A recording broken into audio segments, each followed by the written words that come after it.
আসসালামু আলাইকুম সুপ্রিয় ষষ্ঠ শ্রেণীর শিক্ষার্থী। আমরা আজকে আমাদের প্রথম অধ্যায়ের অনুশীলনী 1.4-এর 8 এবং 9 নম্বর প্রশ্নের সমাধান করব। দেখো 8 নম্বর, এখানে বলা আছে আজমাইন সাহেব তার জমি থেকে বছরে 20.1-10 কুইন্টাল আমন, 30.1-20 কুইন্টাল ইরি এবং 10.1-50 কুইন্টাল আউশ ধান পেলেন। তিনি তার জমি থেকে এক বছরে কত কুইন্টাল ধান পেয়েছেন? এখানে তিন ধরনের ধান রয়েছে, একটা হচ্ছে আমন, ইরি এবং আউশ। তাহলে এখানে এই সংখ্যাগুলি আমরা যদি যোগ করি তাহলে তার সম্পূর্ণ ধানের পরিমাণ কিন্তু আমরা পেয়ে যাব। তাহলে দেখো 8 নম্বর, যে আজমান সাহেবের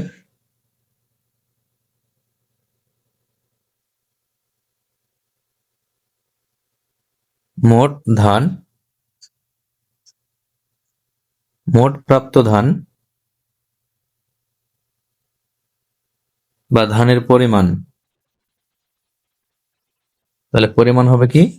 এখানে আমরা যোগ করব 20.1-10 যোগ 30.1-20 যোগ 10.1-50, তাহলে এটা হবে কি? কুইন্টাল। তাহলে আমরা এখন এখান থেকে পূর্ণ ভাঙালে এখানে 20 এবং 10 গুণ করলে হবে 200, 200 সাথে 1 যোগ করলে 201/10 যোগ 30 এবং 20 গুণ করলে হবে 600, 600 সাথে 1 যোগ করলে 601/20 যোগ 10 এবং 50 গুণ করলে হবে 500, 500 যোগ 1, তাহলে এখন হবে কি? 501/50 কুইন্টাল। তাহলে এখন আমরা লসাগু করব। তাহলে লসাগু 10, 20 এবং 50-এর লসাগু দেখো, 10, 20 এবং 50-এর লসাগু। তাহলে এখানে 2 দ্বারা ভাগ করলে, 10-কে 2 দ্বারা ভাগ করলে 5, 20-কে 2 দ্বারা ভাগ করলে 10 আর 50-কে 2 দ্বারা ভাগ করলে 25। তাহলে আমরা একবারে 5 দ্বারা ভাগ করবো। 5 দ্বারা 5-কে ভাগ করলে 1, 5 দ্বারা 10-কে ভাগ করলে 2, 5 দ্বারা 25-কে ভাগ করলে 5। তাহলে এখানে দেখো লসাগু হবে কত? লসাগু 5 দুগুণে 10, 10 দুগুণে 20, 20 এবং 5 গুণ করলে হবে 100 হবে লসাগু। তাহলে এখানে সমান লসাগু 100। তাহলে 10 দ্বারা 100-কে ভাগ করলে 10 হবে, 10 দ্বারা 201-কে যদি আমরা গুণ করি তাহলে এখানে হবে 2010 যোগ 20 দ্বারা 100-কে যদি আমরা ভাগ করি তাহলে 5 হবে।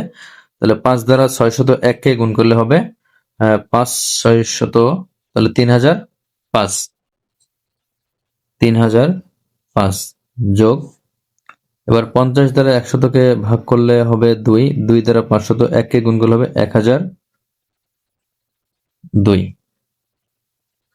তাহলে আমরা এসব সংখ্যা যদি যোগ করি, দেখো 2010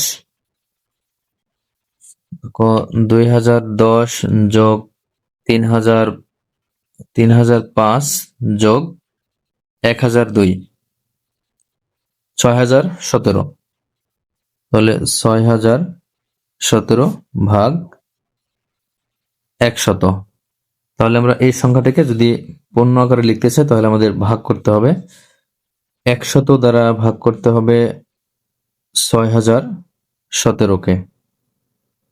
তাহলে আমরা যদি 3 সংখ্যার মধ্যে নিই, দেখো 601-এর মধ্যে 100 যাবে 6 বার, তাহলে 6 বার গেলে এখানে হবে 600, তাহলে অবশ্যই থাকবে 1, তাহলে এখানে 17 নিচে নামবে। এখন 17-এর মধ্যে 100 কিন্তু যায় না, আমরা 0 বার দেবো, তাহলে 0 বার দিলে এখানে 0 হবে, অবশ্যই থাকবে কি?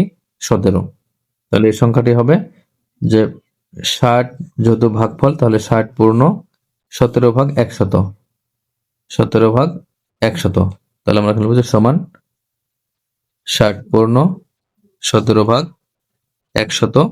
এখানে কুইন্টাল ছিল, তাহলে কুইন্টাল, এটা হবে অ্যান্সার। অর্থাৎ তার আজমান সাহেবের মোট প্রাপ্ত ধান হচ্ছে 60 পূর্ণ 17/100 কুইন্টাল। তাহলে এবার দেখো 9 নম্বর, 25 মিটার লম্বা একটি বাঁশের 5.4-25 মিটার কালো, 7.1-4 মিটার লাল এবং 4.3-10 মিটার হলুদ রং করা হলো। বাঁশটির কত অংশ রং করা বাকি রইল? তাহলে আমাদের প্রথমত মানে রং করা অংশটা আমাদের বের করতে হবে। তাহলে এখানে আমরা দেখো 9 নম্বর যে বাঁশের দৈর্ঘ্য আমরা যদি লিখে নিই আগে, তাহলে বাঁশের দৈর্ঘ্য সমান 25 মিটার। তাহলে আমরা বের করি রং করা অংশ, কালো হোক, লাল হোক বা হলুদ হোক, আমরা শুধু রং করা অংশ সম্পূর্ণটা আমরা যোগ করে নেব। তাহলে রং করা অংশের দৈর্ঘ্য সমান, রং করা অংশের দৈর্ঘ্য বের করে আমরা যদি সম্পূর্ণ দৈর্ঘ্য থেকে বিয়োগ করি, তাহলে কিন্তু আমরা খালি অংশ, রং বাকি করা আছে সে মানে রং করা বাকি আছে সেই অংশটা আমরা পাবো। তাহলে আমরা যোগ করব 5×4=25 মিটার, 5×4=25 যোগ 7×1=4, 7×1=4 যোগ 4×3=10, আমরা এখানে একবারে লিখব মিটার। তাহলে সমান, এখানে আমরা 15 ভাঙলে 5 এবং 25 গুণ করলে 125 এবং 4 যোগ করলে 129।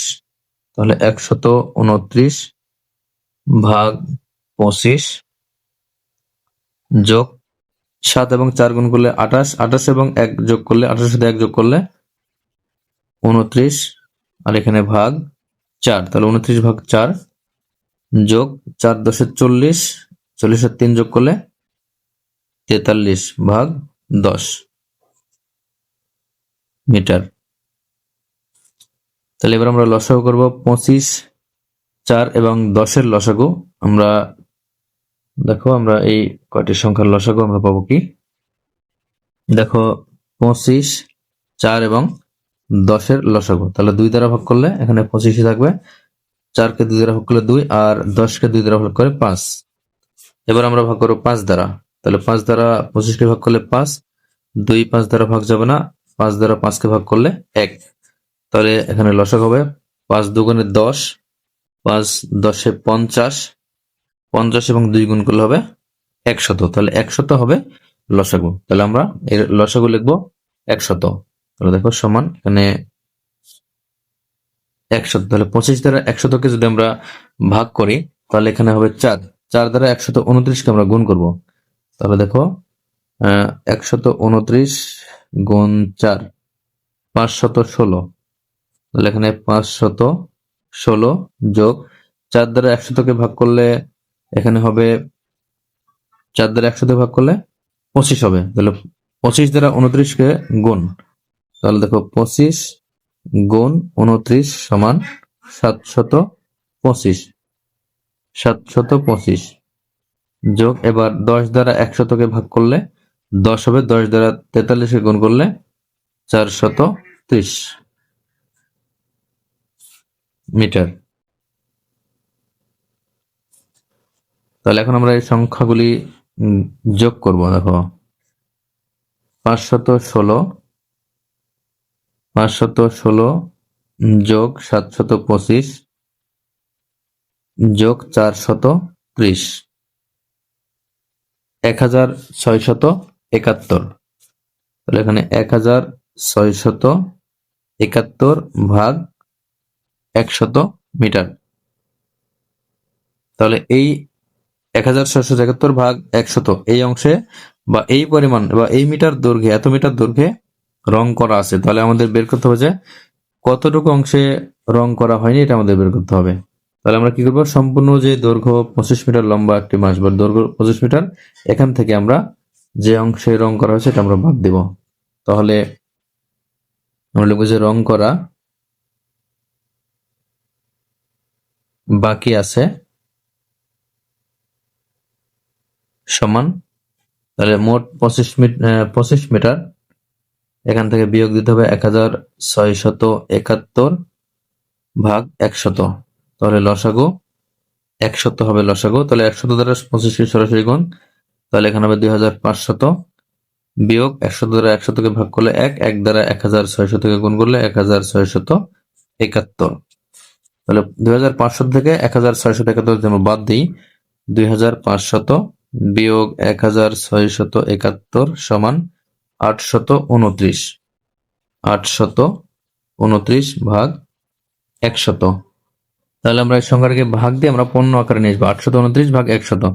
100 দ্বারা 829কে ভাগ দিতে হবে। 100 দ্বারা 829কে ভাগ। তাহলে এখানে 800 এর মধ্যে 100 যাবে 8 বার, তাহলে 8 বার গেলে হবে 800, অবশ্যই থাকবে 29। তাহলে এখানে কিন্তু আর ভাগ যাবে না। তাহলে এখানে এই সংখ্যাটি হবে যে পূর্ণ সংখ্যা 8, 8 পূর্ণ 29 ভাগ 100, এটা হবে।